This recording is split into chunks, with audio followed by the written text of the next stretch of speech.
ಶ್ರೀ ಗುರುಭ್ಯೋ ನಮಃ. ಹರಿ ಓಂ. ಎಲ್ರಿಗೂ ನಮಸ್ಕಾರ. ಭಾಗವತ ಕಥಾಧಾರಿಯಲ್ಲಿ ಉದ್ಧವ ಗೀತೆ ಅಂದರೆ ಉದ್ಧವನಿಗೆ ಕೃಷ್ಣನ ಉಪದೇಶದ ಒಂದು ವಿಷಯವಾಗಿ ಹೇಳ್ತಾ ಇದ್ದೀನಿ.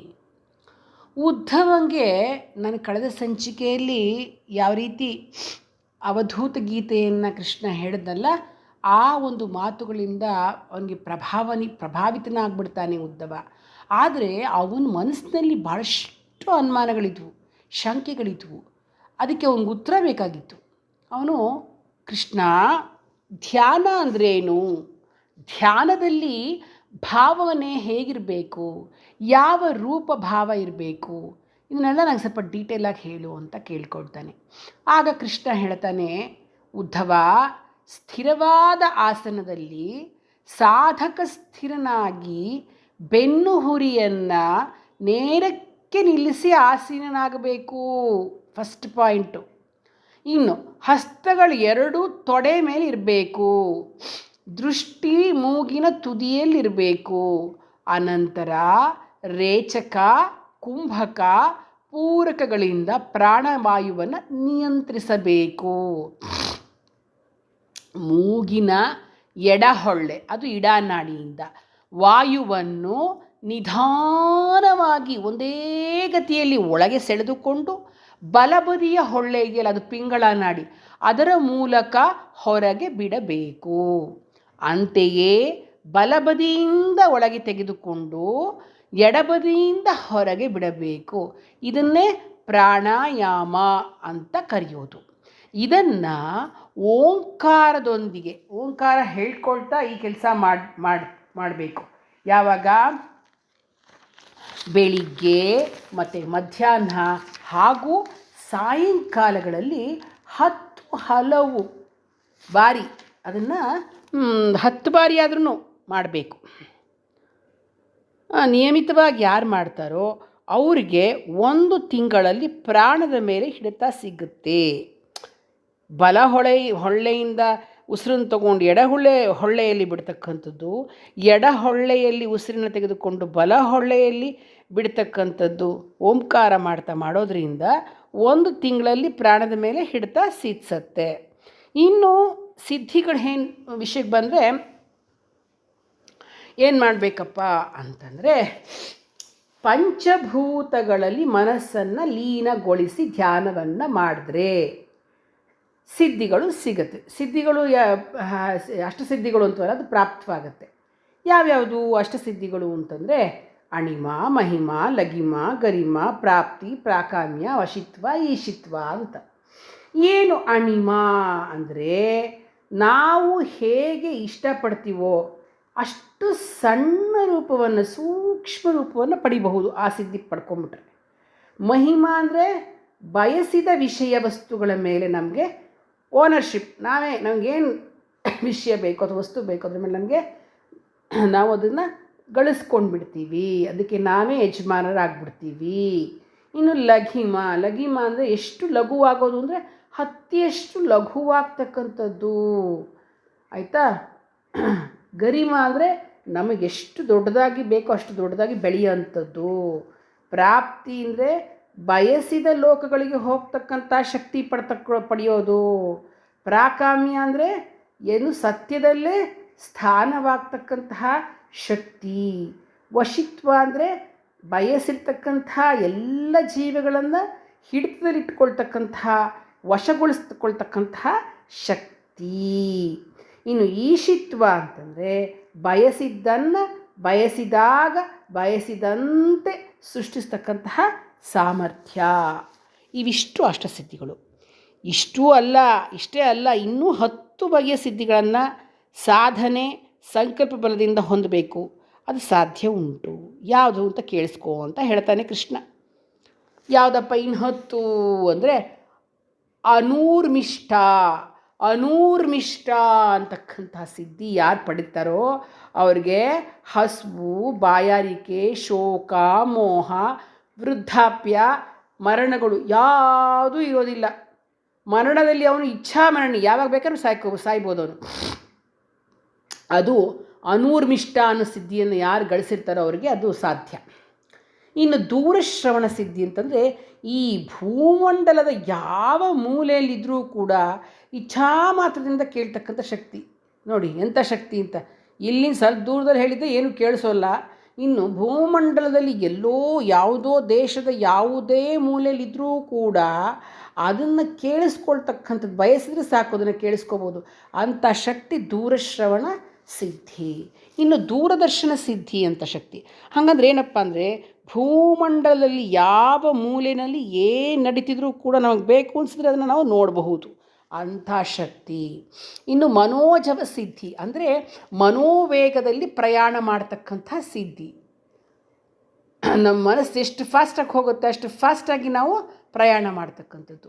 ಇನ್ನು ಕಾಮರೂಪ ಸಿದ್ಧಿ ಅಂದರೆ ಬಯಸಿದ ರೂಪಧಾರಣೆ, ನಮಗೆ ಇಷ್ಟ ಬಂದಂಗೆ ನಾವು ರೂಪವನ್ನು ಧಾರಣೆ ಮಾಡ್ತಕ್ಕಂಥದ್ದು.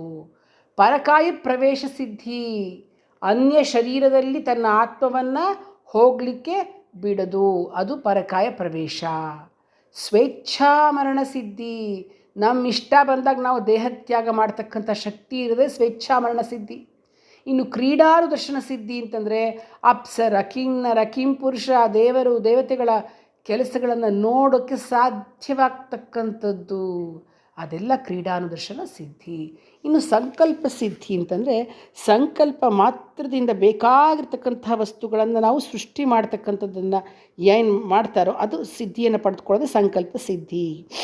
ಆಜ್ಞಾ ಸಿದ್ಧಿ ಅಂದರೆ ಬಯಸಿದ ಕಡೆ ಬಯಸಿದಂತೆ ಆಜ್ಞೆ ಮಾತ್ರದಿಂದ ಸೃಷ್ಟಿ ಮೇಲೆ ನಿಯಂತ್ರಣ ಸಾಧಿಸ್ತಕ್ಕಂತಹ ಶಕ್ತಿ. ಈ 10 ಸಿದ್ಧಿಗಳು ಸಾತ್ವಿಕ ಗುಣದಿಂದ ಸಾಧಿಸಲಾಗುವಂಥದ್ದು. ಮೊದಲ 8 ಸಿದ್ಧಿಗಳು ಭಗವಂತನೇ ಕೊಟ್ಟಿರ್ತಕ್ಕಂಥದ್ದು. ಈ ಉಳಿದ 10 ಸಿದ್ಧಿಗಳನ್ನು ಸಾತ್ವಿಕ ಸ್ವಭಾವದಿಂದ ನಾವು ಅದನ್ನು ಸಾಧಿಸ್ಕೊಳ್ತಕ್ಕಂಥದ್ದು. ಈ 18 ಸಿದ್ಧಿ ಮಾತ್ರ ಅಲ್ಲ, ಇನ್ನೂ ಏನೇನಪ್ಪ ಇದೆ ಅಂತಂದರೆ ಇನ್ನೂ 8 ಸಿದ್ಧಿ ಇದೆಯಂತೆ. ಏನು ಅಂತಂದರೆ ತ್ರಿಕಾಲ ಸಿದ್ಧಿ. ತ್ರಿಕಾಲ ಸಿದ್ಧಿ ಅಂದರೆ ಭೂತ, ಭವಿಷ್ಯತ್ತು, ವರ್ತಮಾನಗಳಲ್ಲಿ ಅಂದರೆ 3 ಕಾಲಗಳಲ್ಲೂ ಕೂಡ ಸಂಭವಿಸುತ್ತಿರುವ ಸಂಭವಿಸಲಿರುವ ಈ ಘಟನೆಗಳನ್ನು ತಿಳಿದುಕೊಳ್ಳಬಹುದಾಗಿರ್ತಕ್ಕಂತಹ ಸಿದ್ಧಿಗೆ ತ್ರಿಕಾಲ ಸಿದ್ಧಿ. ತ್ರಿಕಾಲ ಜ್ಞಾನಿ ಅಂತಾರಲ್ಲ ಆ ಥರ. ಅದ್ವಂದ್ವ ಸಿದ್ಧಿ ಅಂದರೆ ಸುಖ, ದುಃಖ, ಶೀತ, ಉಷ್ಣ ಇಂತಾದ ದ್ವಂದ್ವಗಳ ಮೇಲೆ ದೇಹ, ಮನಸ್ಸು, ಬುದ್ಧಿಗಳ ಮೇಲೆ ಪರಿಣಾಮ ಬೀರದೇ ಇರತಕ್ಕಂಥದ್ದು. ಅಂದರೆ ಸುಖ ದುಃಖವಾಗಲಿ ಶೀತೋಷ್ಣಗಳಾಗಲಿ ಯಾವುದೂ ಕೂಡ ನಮ್ಮ ದೇಹದ ಮೇಲಾಗಲಿ ಮನಸ್ಸಿನ ಮೇಲಾಗಲಿ ಬುದ್ಧಿಗಳ ಮೇಲಾಗಲಿ ಪರಿಣಾಮ ಬೀರದೇ ಇರತಕ್ಕಂಥದ್ದು ಅದ್ವಂದ್ವ ಸಿದ್ಧಿ ಅಂತ. ಇನ್ನು ಪರಚಿತ್ತಾಭಿಜ್ಞಾ ಸಿದ್ಧಿ ಅಂದರೆ ಬೇರೆಯವರ ಮನಸ್ಸಿನಲ್ಲಿ ಇರೋವುದನ್ನು ತಿಳಿದುಕೊಳ್ತಕ್ಕಂಥ ಶಕ್ತಿ. ನಮ್ಮ ಮನಸ್ಸಿನಲ್ಲಿ ಏನಿದೆ ಅಂತಲೇ ನಮಗೊಂದೊಂದ್ಸತಿ ಕನ್ಫ್ಯೂಷನ್ ಆಗಿಬಿಡುತ್ತೆ. ಅಂದರೆ ನಮಗೆ ಅಷ್ಟು ನಾವು ಗೊಂದಲದಲ್ಲಿರ್ತೀವಿ. ಇನ್ನು ಬೇರೆಯವರ ಮನಸ್ಸಿನಲ್ಲಿ ಏನಿದೆ ಅಂತ ನಾವು ಅರ್ಥ ಮಾಡ್ಕೊಳ್ತಕ್ಕಂಥದ್ದು ಪರಚಿತ್ತಾಭಿಜ್ಞಾ ಸಿದ್ಧಿ. ನೆಕ್ಸ್ಟು ಅಗ್ನಿಸ್ತಂಭನ ಸಿದ್ಧಿ ಅಂದರೆ ಸುಡ್ತಾ ಇರತಕ್ಕಂತಹ ಬೆಂಕಿಯನ್ನು ತಡಿತಕ್ಕಂತಹ ಸಾಮರ್ಥ್ಯ, ಸುಡುವ ಅಗ್ನಿಯನ್ನು ತಡೆಯುವ ಸಾಮರ್ಥ್ಯವನ್ನು ಪಡ್ಕೊಳ್ತಕ್ಕಂಥದ್ದೇ ಅಗ್ನಿಸ್ತಂಭನ ಸಿದ್ಧಿ. ಇನ್ನು ಸೂರ್ಯಸ್ತಂಭನ ಸಿದ್ಧಿ ಅಂದರೆ ಸೂರ್ಯನ ಉಷ್ಣವನ್ನು ತಡೆಯುವ ಸಾಮರ್ಥ್ಯ. ಇವತ್ತು ಎಷ್ಟು ಡಿಗ್ರಿ ಏರ್ತಾ ಇದೆ, ತಡ್ಕೊಳಕ್ಕಾಗದೆ ಒದ್ದಾಡ್ತಾ ಇದ್ದಾರೆ ಜನಗಳೆಲ್ಲ. ಕೆಲವರಂತೂ ಅಲ್ಲೆಲ್ಲ ಬಿದ್ದು ಹೋಗ್ತಾ ಇದ್ದಾರೆ ಹೊರಗಡೆ. ಅಂಥ ಸೂರ್ಯನ ಉಷ್ಣತೆಯನ್ನು ತಡೆದುಕೊಳ್ತಕ್ಕಂಥ ಸಾಮರ್ಥ್ಯ ಇದೆಯಲ್ಲ ಅದು ಸೂರ್ಯಸ್ತಂಭನ ಸಿದ್ಧಿ.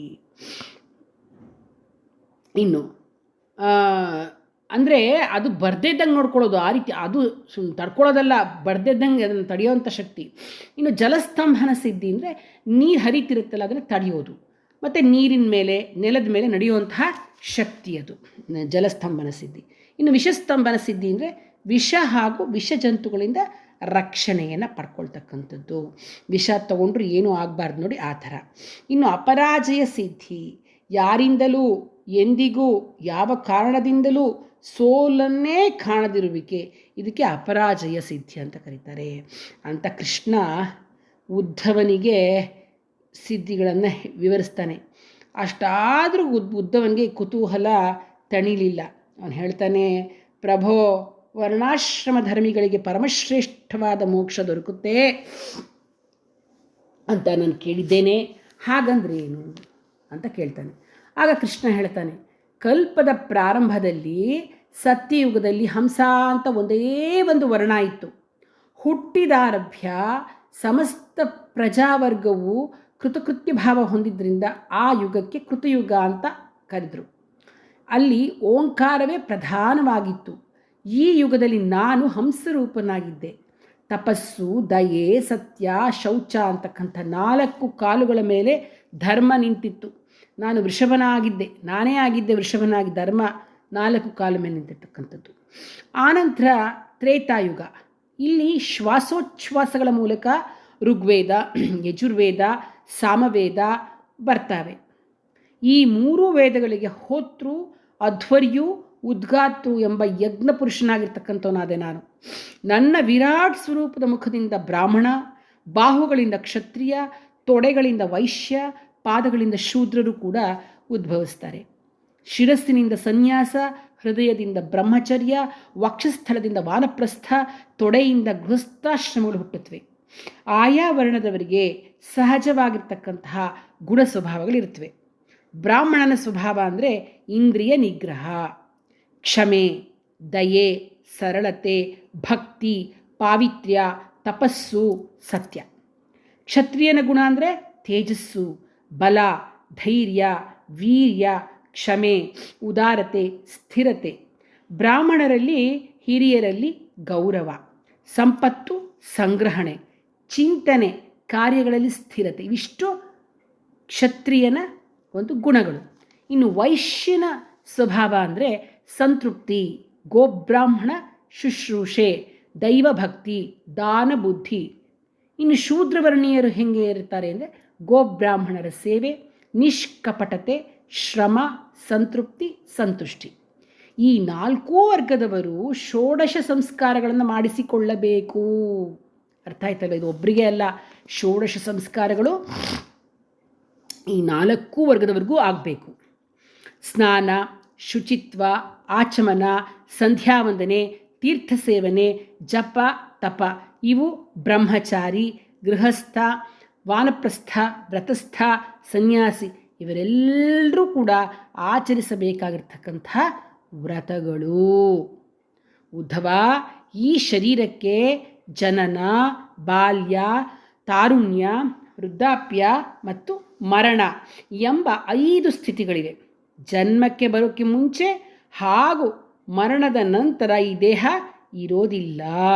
ಇದು ಗೋಚರವಾಗೋದು ಹುಟ್ಟು ಸಾವುಗಳ ಮಧ್ಯಭಾಗದಲ್ಲಿ ಮಾತ್ರ. ಇದನ್ನು ಹೀಗೆ ಹೇಳಬಹುದು. ಹೇಗೆ ಅಂದರೆ ಉತ್ಪತ್ತಿ, ಸ್ಥಿತಿ, ವಿಪರಿಣಮನ, ಬೆಳವಣಿಗೆ, ಕ್ಷಯ ಮತ್ತು ನಾಶ. ಜೀವಾತ್ಮನಿಗೂ ಶರೀರಕ್ಕೂ ಯಾವ ಸಂಬಂಧವೂ ಇಲ್ಲ ಅನ್ನೋದನ್ನು ನಾವು ಸುಲಭವಾಗಿ ತಿಳಿದುಕೊಳ್ಳಬಹುದು.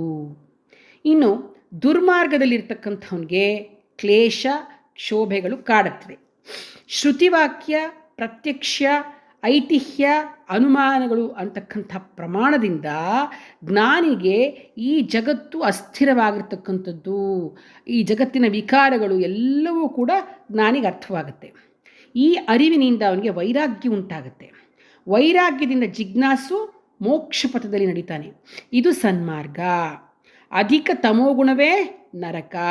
ಯಾವುದರಲ್ಲೂ ಯಾವ ಕಾರಣಕ್ಕೂ ಯಾವುದೇ ಸಮಯದಲ್ಲೂ ದೋಷಾರೋಪಣೆ ಮಾಡದೆ ತಾಟಸ್ಥ್ಯ ಭಾವದಿಂದ ಜಗತ್ತನ್ನು ನೋಡುವ ಗುಣವಂತ. ಇಂದ್ರಿಯಗಳ ದಾಸ ಜಿಪುಣ, ತೃಪ್ತಿ ಇಲ್ಲದವ ದರಿದ್ರ, ಸದ್ಗುಣವಂತ ಶ್ರೀಮಂತ.